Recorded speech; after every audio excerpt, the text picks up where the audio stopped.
అలాగే sponsor priest అనే programme ఒకటి. అంటే వీఆర్ హైరింగ్ ప్రీస్ట్లు అనమాట, matching them with the temples that are closed అనమాట.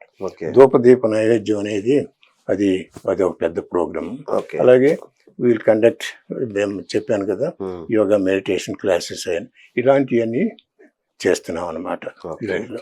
సో ఇట్లా ఒక 10 ప్రోగ్రామ్స్ చేస్తున్నాం.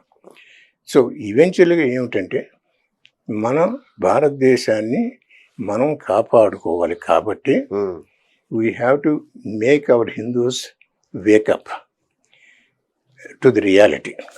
ఏమండి, మొన్న అబౌట్ 2 months కిందట ఒక ఆటో రిక్షా వెనక ఒక మెసేజ్ ఉందండి.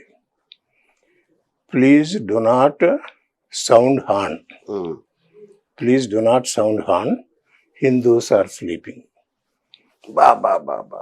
ఎంత మెసేజ్ అండి అది. వాడికి మొక్కాలి నిజంగా. హార్న్ కొట్టొద్దయ్యా, ఎందుకంటే హిందువులు నిద్రపోతున్నారు పాపం, వాళ్ళు లేపొద్దు మీరు. ఏమిటండి అది. అంటే ఎవరైతే దాన్ని పెట్టారో ఎంత బాధపడి ఉండాలి అతను. ఎగ్జాక్ట్లీ. అంటే సో ఎనీవే, సో ఇవన్నీ చూసిన తర్వాత ఏమైనా సరే మన సంస్కృతిని మనం కాపాడాలన్న ఉద్దేశంతో ఏం చేసాం, ఈ ప్రెస్ నీట్ పెట్టామండి.